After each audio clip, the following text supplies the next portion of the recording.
Hi, I am Pratim Ranjan Bose, and you are watching Podcast with Pratim, presented by Iravati Research and Communication Center, or IRCC. This is part 3 of a discussion with Ambassador Ajay Bisaria, India's former envoy to Pakistan, Canada, and Poland. Links of part 1 and part 2 are given in the details of this video. In this episode, we will explore India's relations with Pakistan, Canada, and UK through the common links of trade and terror. Sir, the joint declaration of the of head of states at Astana Sanai Cooperation Summit stressed on curbing cross-border terror. There were 30 references of terror, terrorists, or terrorism. Will that bring any ground-level change in the terror factory of Pakistan? Any chance of Pakistan talking economics with India? Over to you, sir.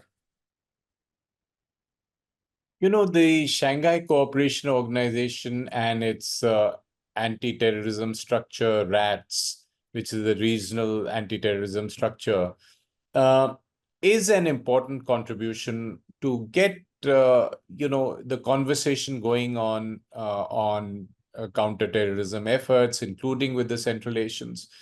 I think the way Pakistan handles the whole terrorism issue is a different story, because that is a state use of terrorism and covert use, because Pakistan's army sees a certain benefit in deploying terrorism as an instrument of policy.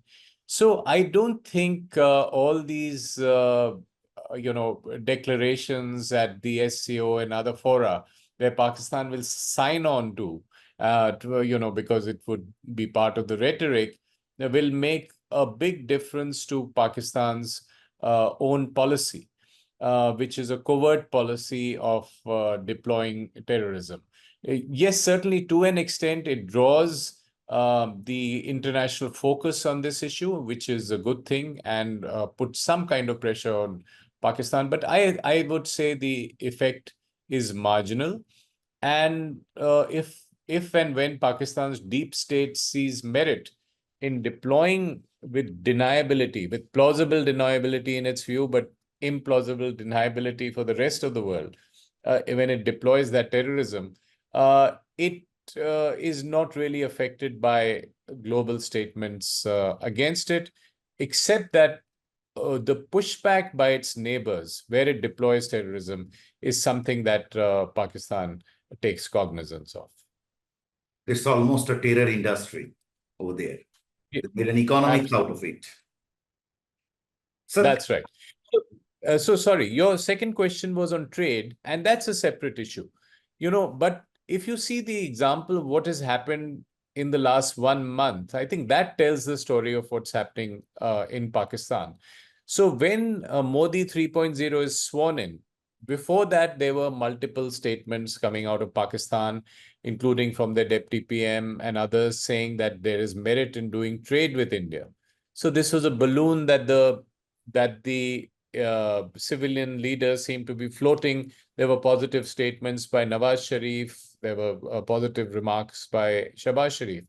But what happens soon, just a few hours before Modi is sworn in, there was a terror attack in Jammu. And there have been multiple 7 or 8 attacks in the last 1 month. Exactly. And you've seen some conversations where some of our colleagues and generals in the army are writing that has Jammu become the new Kashmir?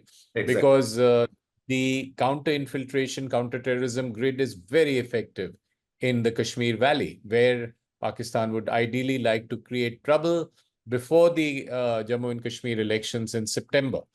But since that is closed, it goes to an area which is relatively under patrolled, or where there's the security grid is relatively less intense, and it goes to Jammu. So I think it tells you the story of what's happening within Pakistan. While the civilians are keen on doing a deal when they have elections, India has elections, and moving forward, and trade is a low-hanging fruit, the army says it is not ready. And therefore, the terrorist attacks and they want to keep giving the impression to the people of Jammu and Kashmir, their own, the parts of Jammu, POK as well, that all is not normal. So I think what we have is a contradiction within the Pakistan system, where trade was being proposed in a hesitant sort of way, but the army is overruling it and saying they have other security issues to take care of vis-a-vis India, and that deploying terrorists is an acceptable way of achieving them.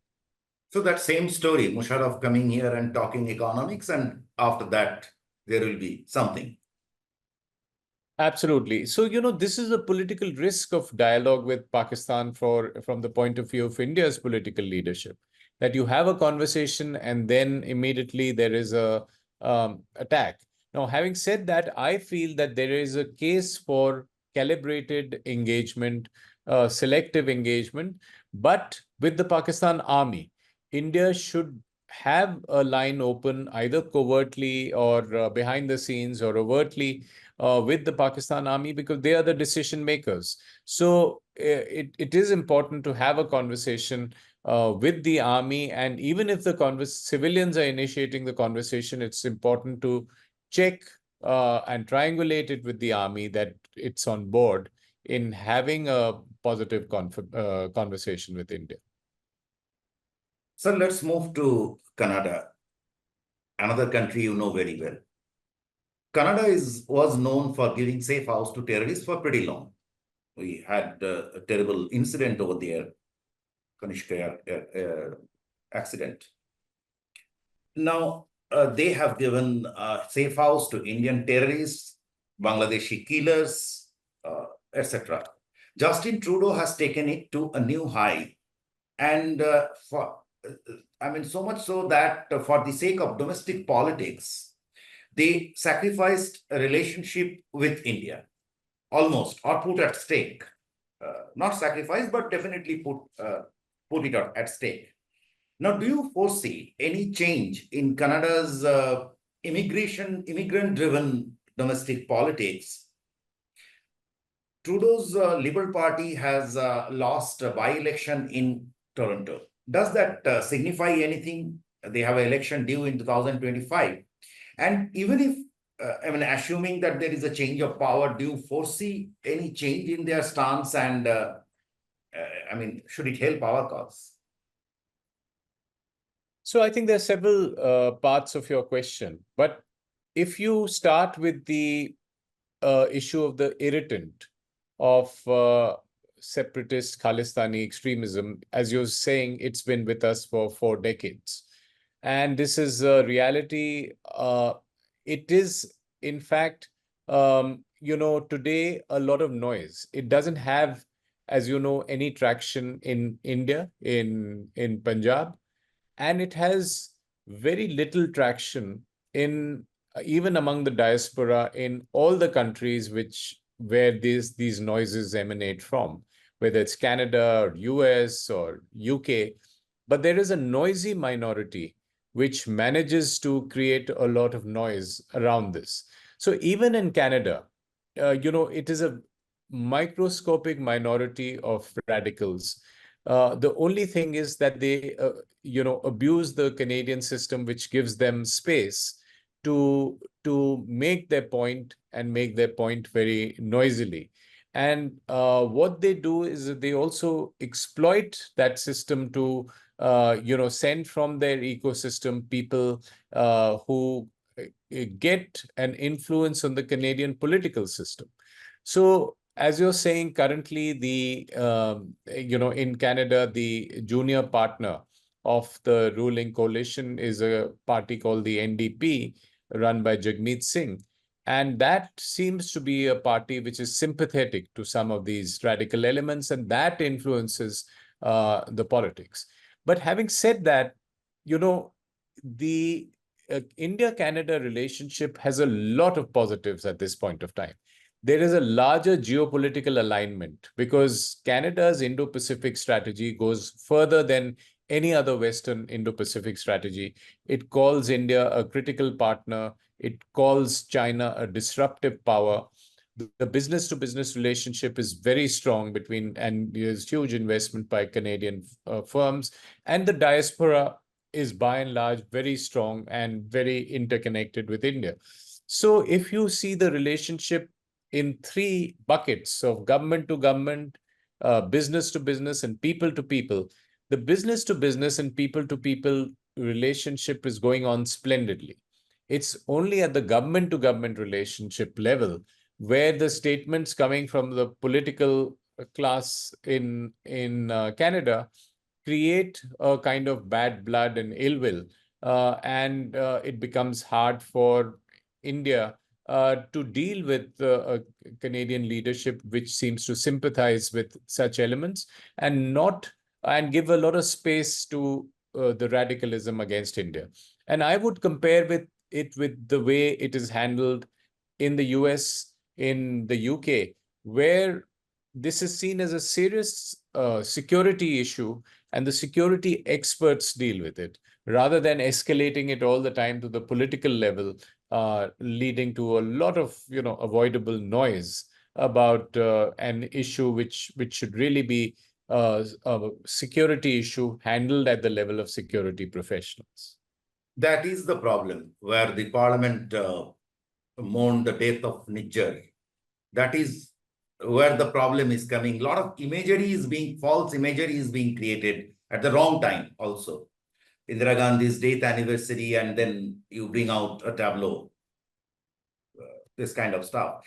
Sir, you said about business to business and people to people. Now, you worked a lot for facilitating trade and investment. Trade has not suffered. India-Canada trade. If I look at India's overall trade was down last year, but India-Canada trade did not, or at the same level.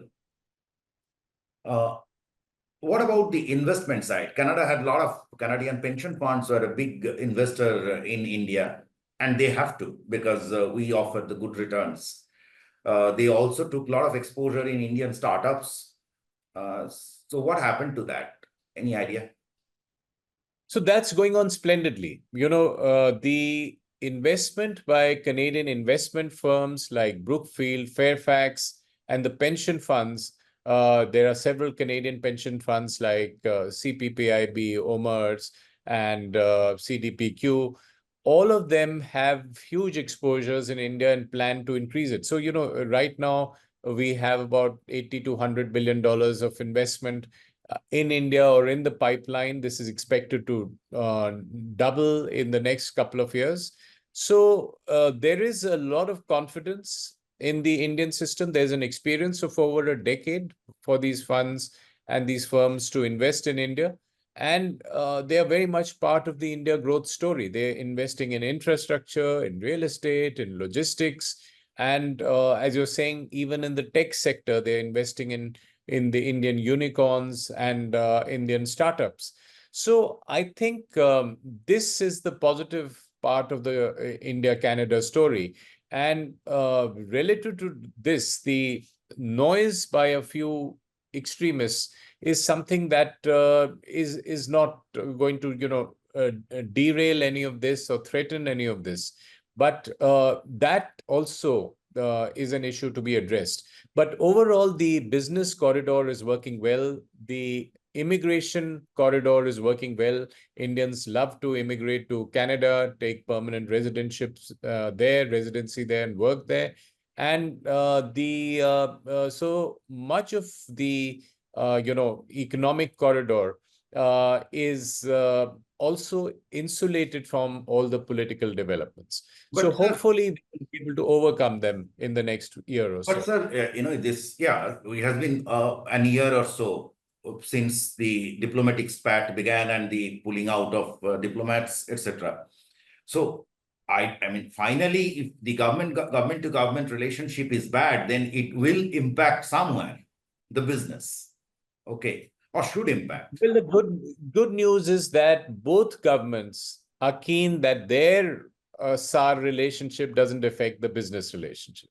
So that is an interesting aspect of this relationship, that both governments recognize their larger interest in promoting that economic corridor. And therefore, that is a corridor relatively not, unaffected by this. But the issue is that the problems in the political corridor, the security problems, should be addressed seriously, because So that was my question. That was my question. Is there a political change, assuming that the government will change next year, or whether there is a pressure to rectify this? Because the instance created, we have taken it, escalated it to, the whole issue has been escalated to a very considerable extent. So will there be a change in Canada? Any change in thought process or politics? Well, the fundamental issue is that it's the extremists and the people who make a lot of noise have been around for 4 decades and they won't go away. The attempt in India is and should be to have a bipartisan relationship with any political dispensation in Canada, as long as that dispensation is sensitive to India's security concerns. It's exactly like with the US. It doesn't matter now whether it's Republican or Democrat, India's relationship go on. And if there are security issues, they should be handled by the security professionals. And this is exactly what we advocate in the India-Canada relationship, that address the security relationship at the level of security professionals, don't politicize it, and deal with those issues. I'm sure both countries will find a solution if they do that. Right. Sir, the last question. London is a significant hub for both finance and intellectual hub. Now, the Labour Party won the election. It's a landslide victory for them.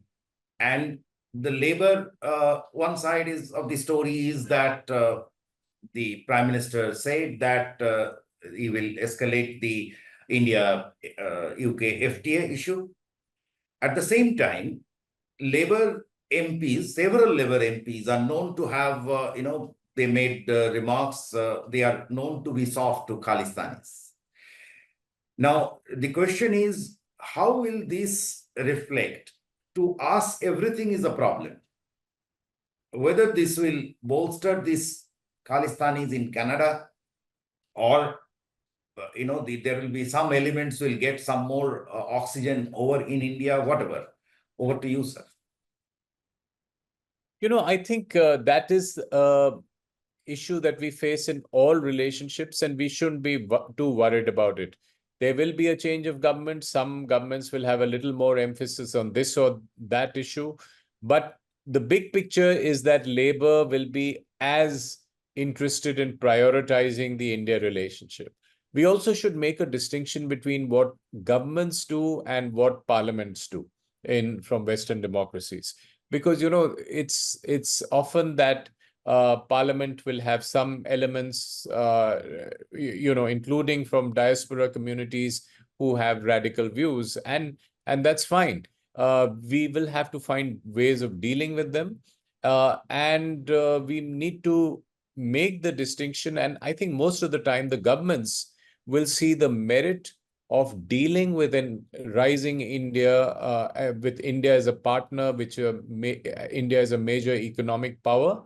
And they will see their interest in doing that, and not let the factors coming in from some vested interests and some parts of their societies to overwhelm the relationship in any way. So I think you are very bullish about further consolidation of India-UK relationship. I would be. I think the FTA is something we would move for. And, I think all our major partners in the West recognize the importance of engaging with a rising India.